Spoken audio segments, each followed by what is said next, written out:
갈라디아서를 보고 있는데 갈라디아서는 주제가 명확해요. 아주 명확한 주제입니다. 주제는 복음과 율법. 한번 따라합시다. 복음과 율법. 율법을 믿고 따르려고 하는 갈라디아 사람들에게 원래는 복음을 전했는데 이 사람들이 할례당들이 와가지고 복음을 흩어려 버렸어요. 그러니까 이 사람들이 복음을 믿고 따르는 것이 아니고 율법을 따르려고 하는 갈라디아 사람들에게 뭐라고요? 복음이 생명이다. 따라합시다. 복음이 생명이다. 그래서 예수와 함께 죽고 예수와 함께 살아야 됩니다. 이 이야기를 하는 거예요. 제가 지난 시간에 우리가 읽었던 말씀 중에 한 구절을 읽어드리겠습니다. 내가 그리스도와 함께 십자가에 어떻게 했다고요? 그리스도와 함께 십자가에 못 박혔어요. 우리는 그리스도와 함께 십자가에 못 박힌 줄 믿습니다. 그런 적 이제는 내가 산 것이 아니요, 지금부터 사는 것은 내가 사는 게 아니에요. 오직 내 안에 그리스도께서 사시는 것이라. 여러분 안에 예수님이 사십니까? 이걸 고백하는 서신서가 갈라디아서입니다. 그래서 복음 대신 예수 그리스도와 함께 살기를 권면하는 책이 갈라디아서다. 자, 왜 이런 이야기를 하느냐 하면은 사도 바울은 예수를 믿고 난 다음에 두 가지 주제를 가지고 평생 고민하고 싸웠습니다. 사도 바울이 싸웠던 이 두 가지 주제, 첫 번째 복음이에요. 복음을 가지고 싸웠습니다. 나의 달려갈 길과 주 예수께 받은 사명 받은 곳 하나님의 은혜의 복음 증언하는 일을 마치려면은 나의 생명을 조금도 귀한 것으로 여기지 아니한다. 그래서 복음을 위해서 평생 달려갔습니다. 사도 바울은 이방인들에게 복음 전하기 위해서 그 평생을 바쳤어요. 이 사도행전을 여러분 쭉 보시면 사도행전 마지막 부분 가면은 사도 바울이 누구에게 복음 전하기를 그렇게 원했습니까? 로마 황제 가이사에게. 그래서 이제 사로잡혀서 이 로마로 가는 과정들을 쫙 그리고 있는 거예요. 그러니까 이 로마 황제가 땅 끝으로 본 거예요. 땅 끝까지 복음을 전하려고 이 복음 들고 살았던 사람이 사도 바울이라는 겁니다. 두 번째 사도 바울의 싸움이 뭐냐면은 율법주의, 즉 할례당과의 싸움이었어요. 할례당과의 싸움. 갈라디아서에 의하면은 다른 복음에 대한 싸움, 다른 복음. 사도 바울은 이 싸움도 평생 합니다. 왜냐하면 할례당들이 바울이 가는 곳마다 따라다니면서 바울을 괴롭혔어요. 바울은 사도도 아니고 바울이 전한 복음도 아니다 이러면서 괴롭혔어요. 근데 하지만 사도 바울은 타협할 만도 한데 타협하지 않습니다. 복음이 아닌 것과는 타협하지 않아요. 다른 복음하고 타협하지 않습니다. 끝날까지, 생명 다하는 날까지 예수 그리스도를 믿음으로 하나님의 은혜에 의해서 구원받는다는 것을 포기하지 않아요. 이게 사도 바울이 쓴 서신들의 주제입니다. 그리스도를 믿음으로 하나님의 은혜에 의해서 구원받는다. 여러분들은 그리스도를 믿음으로 하나님의 은혜에 의해서 구원받는다는 사실을 믿으시기 바랍니다. 그래서 지난 시간에 사도 바울이 누구를 책망했다고요? 베드로를 책망했어요. 베드로를. 왜 책망했냐면은 이 베드로가 율법주의자들의 눈치를 보고 있는 것을 알아버렸기 때문에 외식을 했단 말이에요. 외식. 예루살렘에서 율법주의자들이 안디옥 교회 오기 전까지는 베드로가 이방인들과 친교를 나누고 밥을 먹고 은혜를 나누고 하는 것이 끄립김이 없었습니다. 그런데 할례당들이, 이 율법주의자들이 예루살렘에서 안디옥 교회에 딱 도착하니까 베드로가 이방인들과 지금까지 친하지 않은 것처럼, 식사하지 않은 것처럼 외식을 한 거예요. 그 모습을 보고 바울이 어떻게 했다고 책망한 겁니다. 이 바울은요, 이런 외식적인 가식적인 행동을 참지 못해요. 이 바울이 참지 못하는 게 이겁니다. 외식적인 행동을 못 참습니다. 그럼 왜 바울이 율법주의를 그렇게 경계하고 싫어하고 타협하지 않을까? 이게 이제 오늘 말씀의 주제가 될 겁니다. 그건 신앙의 구조가 달라서 그렇다. 뭐가 다르다고요? 신앙의 구조. 율법주의와 복음주의는 신앙의 구조가 완전히 달라요. 자, 우리 띄워보실까요? 여기 보십시오. 세상의 모든 종교는 구원이 어디로부터 출발합니까? 인간으로부터 출발해요. 인간으로부터 출발해가지고 신에게 이르는 구조입니다. 세상의 모든 종교는 다 그래요. 그래서 공덕을 많이 쌓고 수련을 많이 하고 고행을 많이 하고 노력을 많이 하고 뭔가 막 갖다 바치고 이 뭔가 열심히 하면 구원에 이르게 되는 거예요. 불교적인 용어로는 해탈에 이르게 되고, 힌두교에서는 좋은 환생을 한다는 거예요. 좋은 환생. 이 모든 출발점이 어디냐? 인간에서부터 신을 찾아가는 길입니다. 그러니까 인간이 어떻게 해야 됩니까? 더 고생하게, 더 노력을 해야 신을 만날까 말까예요. 이 모든 종교는 다 그렇게 되어 있습니다. 율법주의도 똑같아요. 이 구조가 똑같습니다.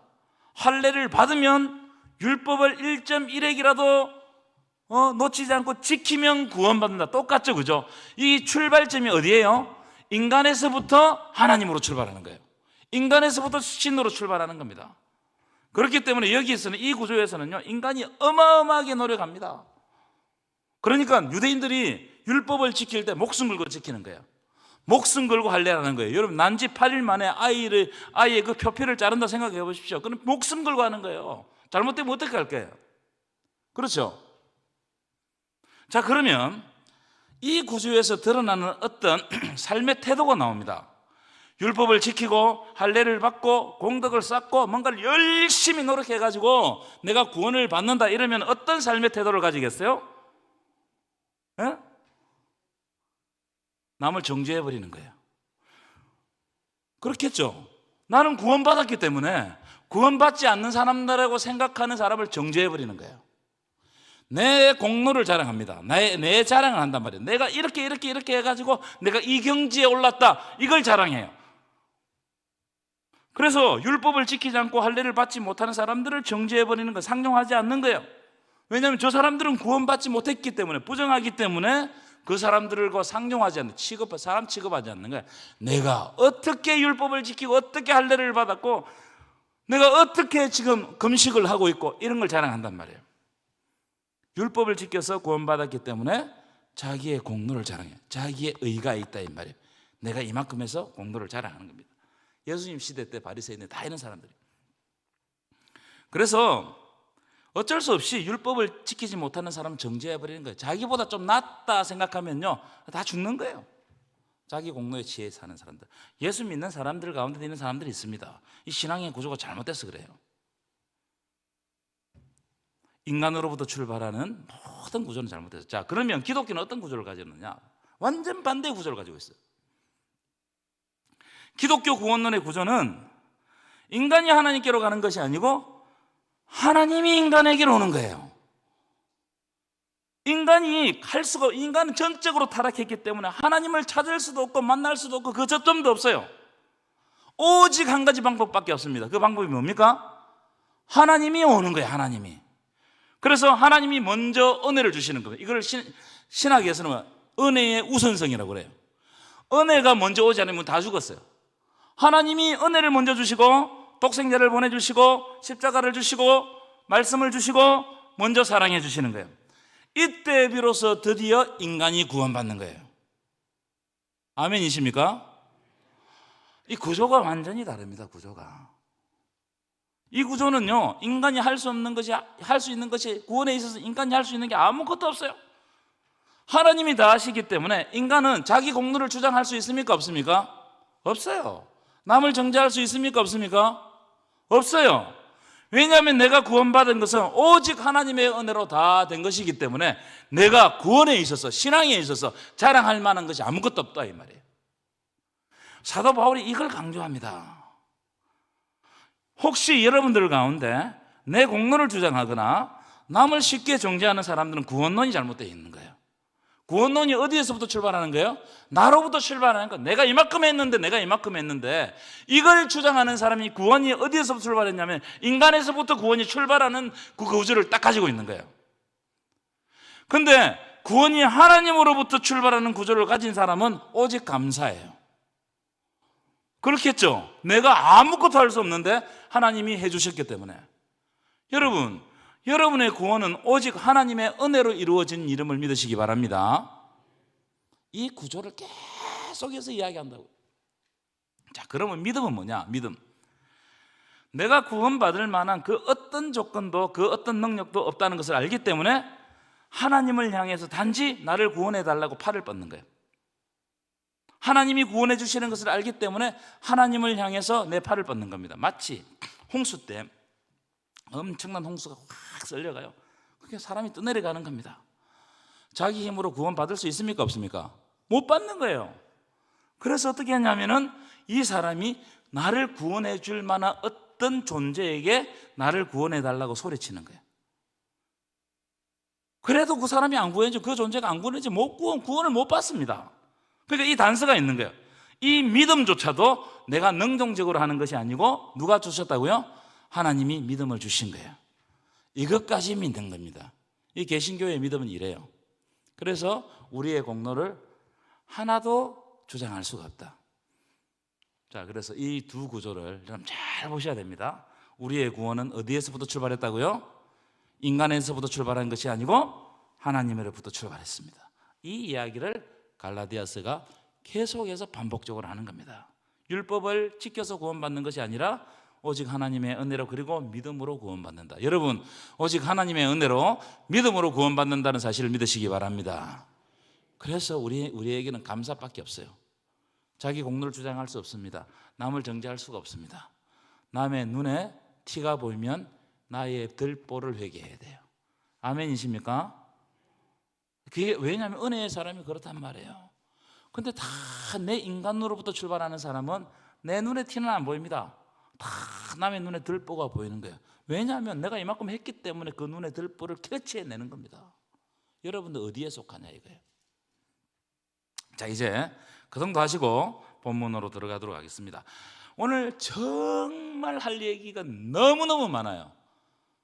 그런데 아주 간단하게 말씀을 드리도록 하겠습니다. 왜냐하면 오늘 준비를 하다가 제가 많은 부분을 삭제를 했어요.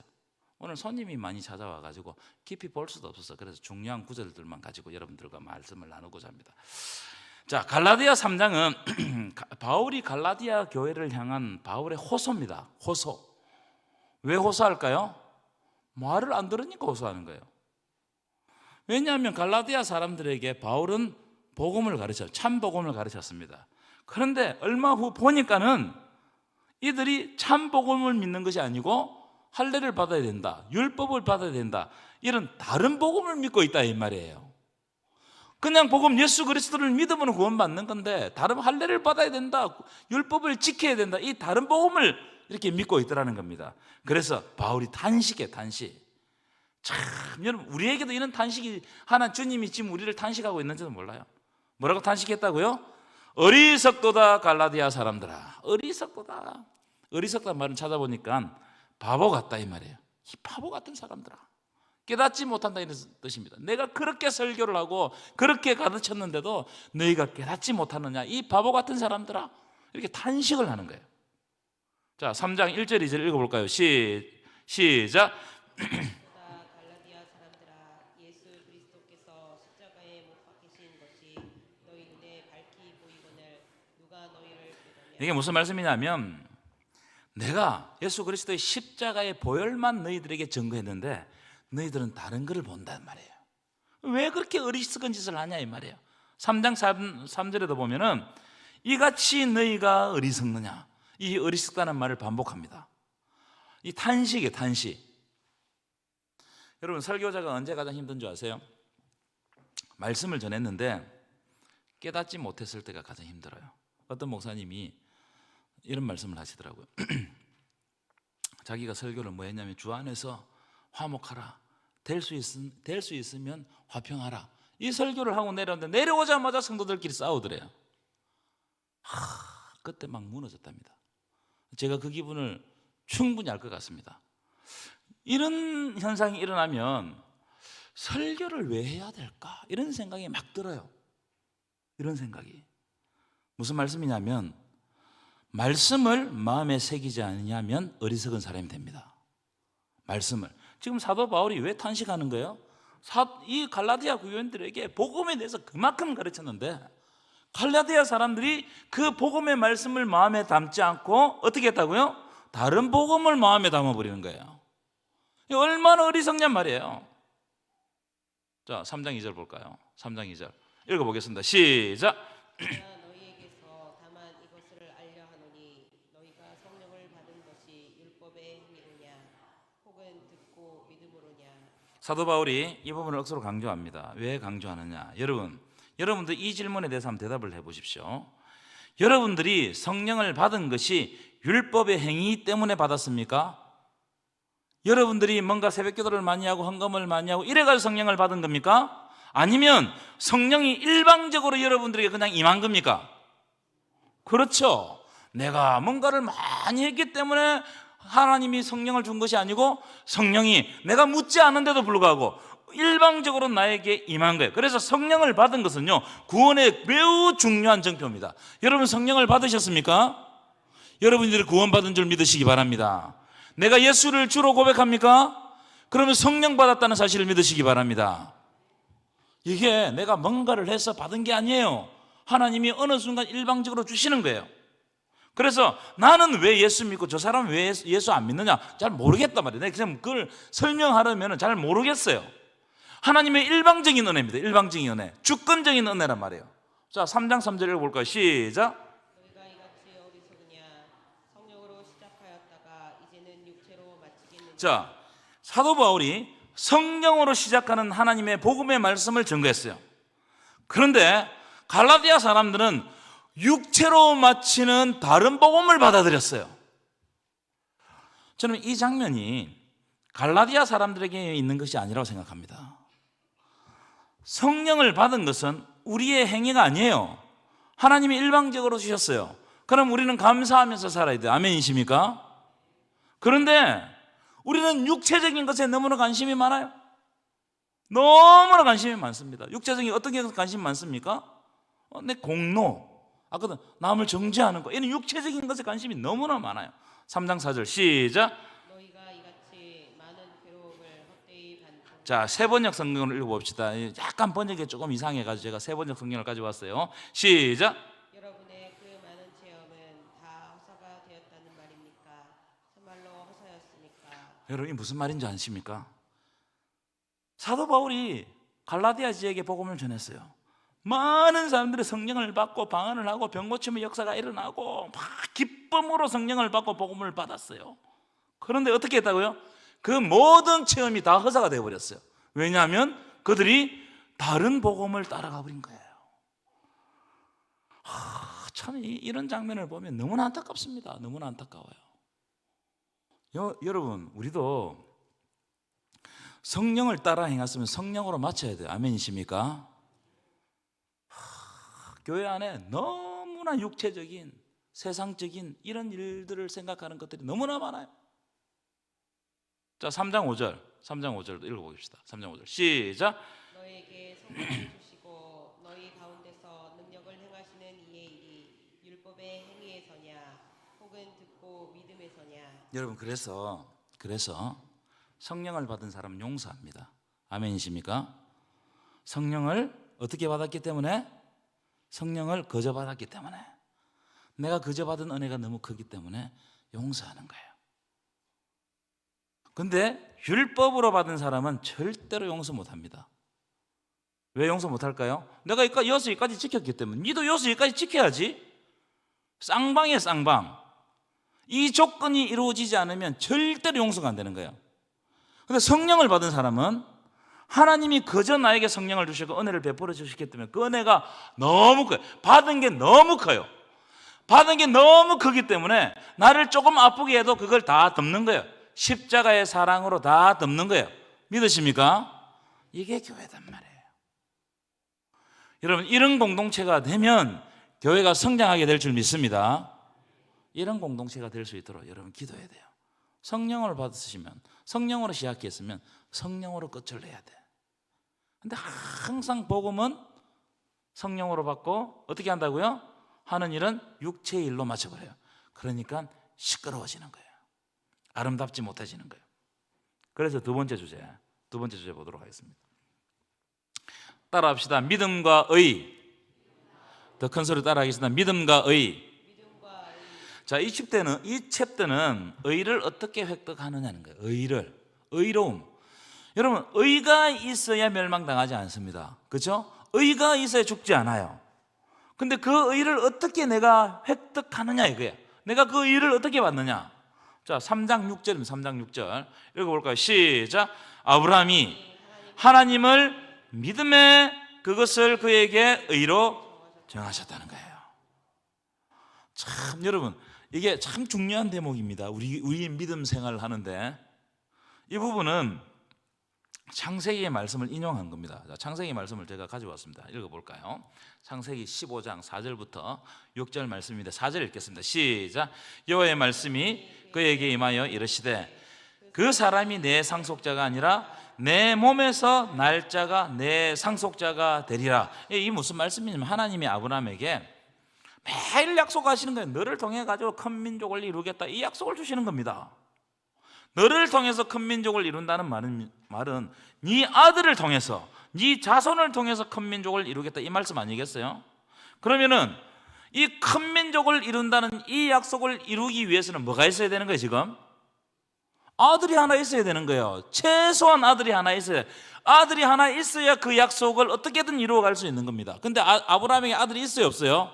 지금 아들이 없어요. 100세 될 동안에 아들이 없어요. 그래서 아브라함이 마음에 부담이 생겼던 것 같아요. 그래서 어떻게 이야기했냐면 하나님께, 하나님, 나는 아들이 없기 때문에 이 다메섹 엘리에셀, 내가 사랑하는 이 종이 나의 상속자가 되면, 그럼에도 불구하고 나에게는 아들은 없지만 이 아들을 통해 가지고 이 다메섹 엘리에셀 양자를 통해 가지고 하나님의 약속을 이루어 갈 수 있지 않겠습니까? 이렇게 하나님 앞에 제안을 했어요. 여러분 좀 일리가 있죠, 그죠? 그때 하나님이 뭐라고 이 말씀이 4절. 다메섹 엘리에셀이 네 상속자가 아니라 네 몸에서 날 네 아들이 네 상속자가 될 것이라는 거예요. 이 말씀을 주시는 거예요. 자, 이 말씀을 주시면서 아브라함을 어디로 바깥으로 불러내시는, 바깥으로. 5절 읽어보겠습니다. 5절 시작. 그를 이끌고 밖으로 나가 이르되 하늘을 우러러 뭇볕을 셀 수 있나 보라. 또 그에게 이르시되 내 자손이 이와 같으리라.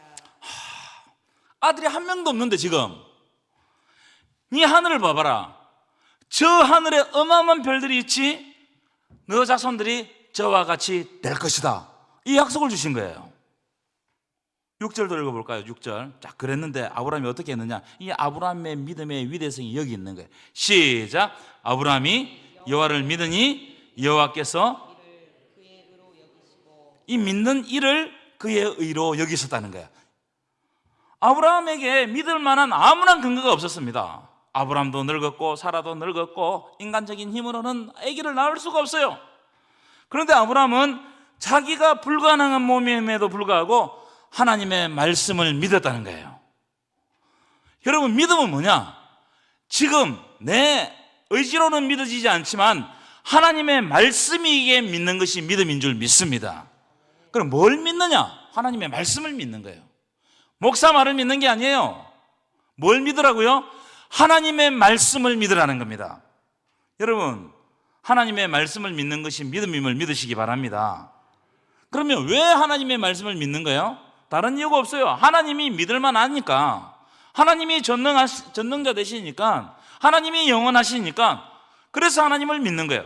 여러분, 제가 믿을만 합니까? 그래 못 믿겠어요. 여러분들이랑 나랑 약속을 하잖아요. 여러분들이 그럼에도 불구하고 제가 믿을만 하면 약속을 지키러 옵니다. 몇 시에 만납시다 하면 오겠죠. 근데 내가 맨날 약속을 안 지켜, 오겠어요, 안 오겠어요? 무슨 말이냐면 믿음은 나로부터 출발하는 것이 아니고 믿음의 대상 되시는 하나님께 믿을 만한 근거가 있기 때문에 내가 하나님의 말씀을 믿는 거예요. 믿으십니까? 이게 믿음이란 말이에요. 우리는 믿는다 그러면 내가 죄요, 내가 믿습니다, 이게 믿음이라고 생각하는데 그게 아니에요. 믿음은 뭐냐면은 하나님이 나를 구원해 주실 대상 되심을 믿는 거예요. 그래서 그걸 어떻게 믿느냐? 다른 게 없어요. 하나님 영이시기 때문에 내 눈에 안 보여요. 하나님이 기록해 놓으신 말씀을 믿는 거예요. 믿으십니까? 그래, 말씀이 중요한 거예요. 말씀이. 그래서 하나님은 아브라함이 하나님의 말씀을 믿을 때 그걸 의로 보셨다는 거예요. 의로움을 여기셨다는 거예요. 여러분, 믿음의 근거는 하나님의 말씀입니다. 목사가 하나님의 말씀을 전가 믿으십시오. 아멘이십니까? 근데 이상한 이야기를 하면 안 믿어도 돼요. 하나님의 말씀일 때 믿으라는 거예요. 자, 그런 의미를 가지고 갈라디아서 3장 7절부터 9절 볼까요? 3장 7절부터 읽어보겠습니다. 시작. 그런즉 믿음으로 말미암은 자들은 아브라함의 자손일 줄 알지어다. 참 여러분 이게 얼마나 복된 말씀인지 몰라요.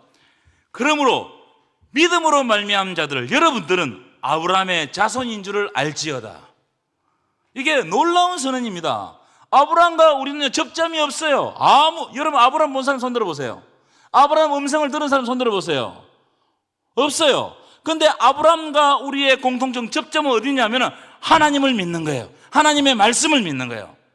그래서 아브라함이 믿은 것처럼 우리가 하나님의 말씀을 믿으면 우리는 아브라함의 자손이라는 거예요. 이야기를 하는 겁니다. 여러분 여기에 할례가 어디 있고 율법이 어디 있습니까? 아무것도 없어요. 여러분 이 할례와 율법은요, 아브라함이 하나님의 약속을 받은 지 400년 후에 하나님께서 할례와 그 율법을 주시는 거예요.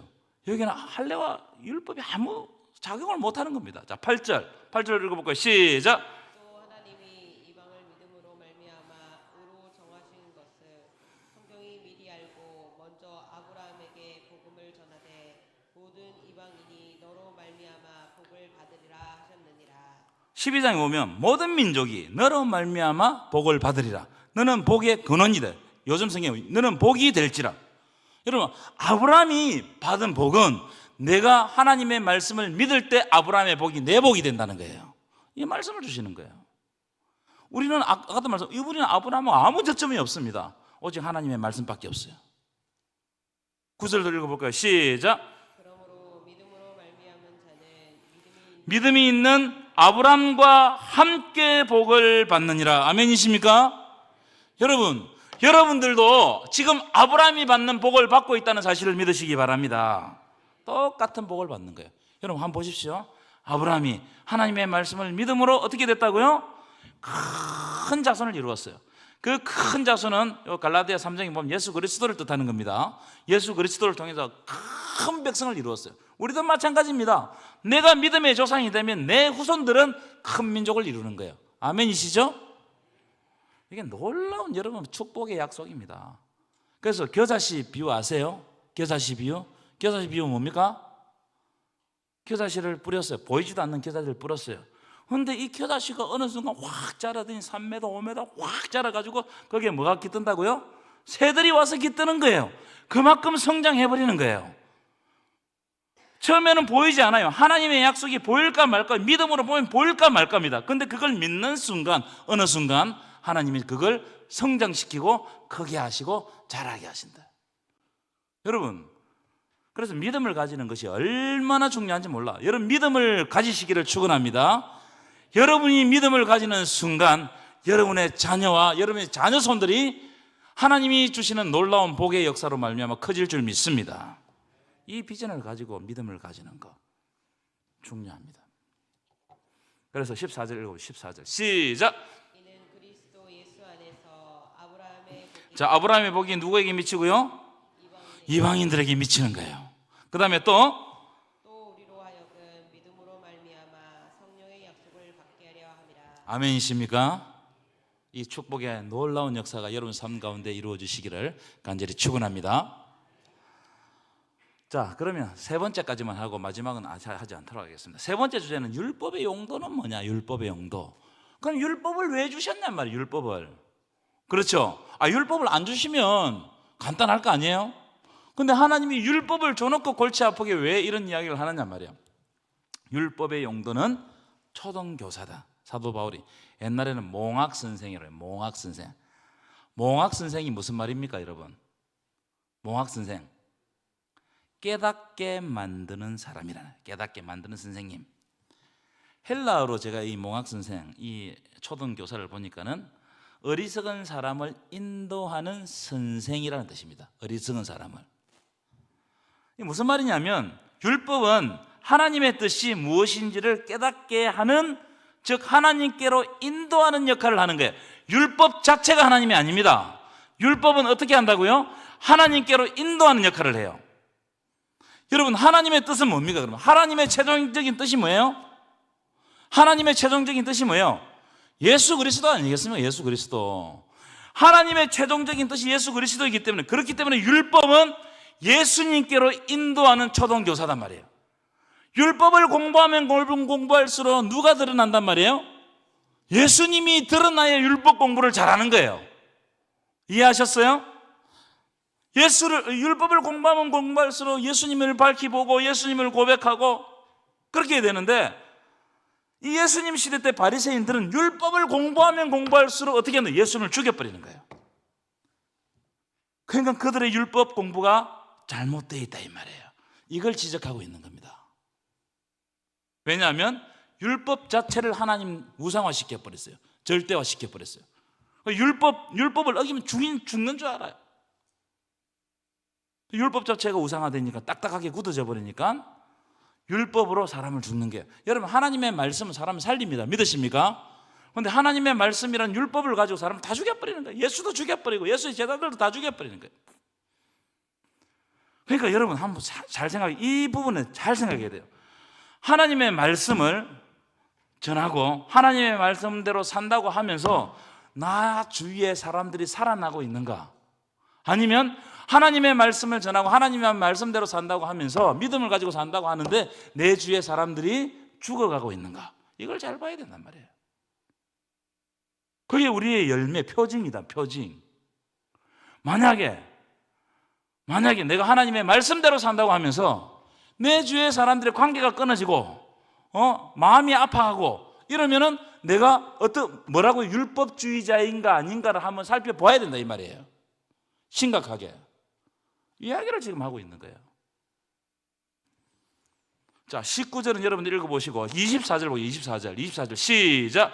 이같이 율법이 우리를 그리스도께로 인도하는 자, 이같이 율법이 우리를 누구에게로 인도한다고요? 그리스도께로 인도하는 초등교사 몽학 선생이란 말이에요. 그래서 우리로 하여금 믿음으로 말미암아 어렵다 함을 얻게 하려 함이라. 그러니까 율법을 공부하면 공부할수록 내가 믿음으로, 예수를 믿음으로 어렵다 하고 예수를 믿음으로 구원받는다는 걸 확실히 고백하게 된다는 거예요.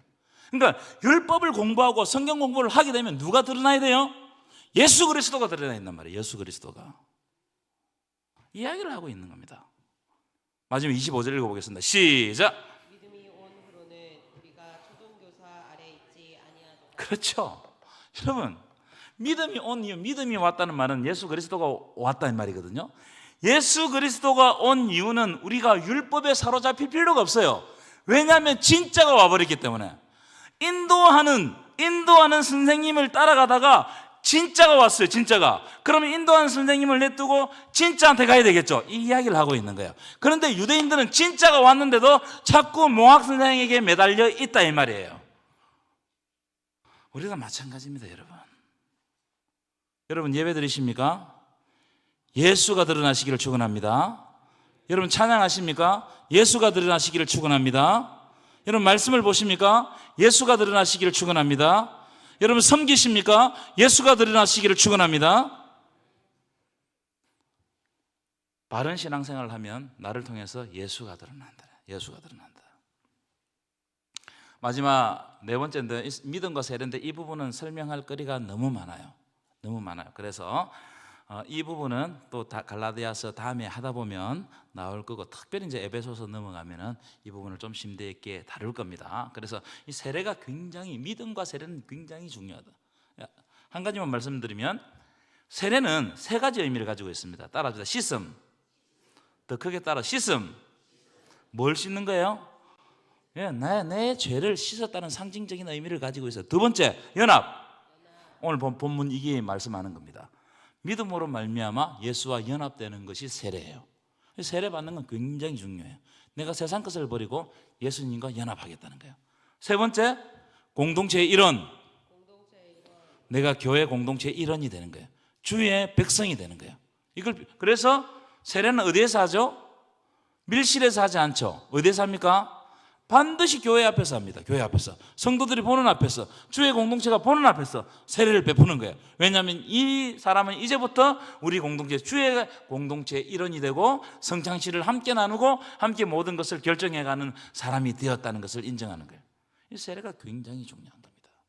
오늘 여기까지 하도록 하겠습니다.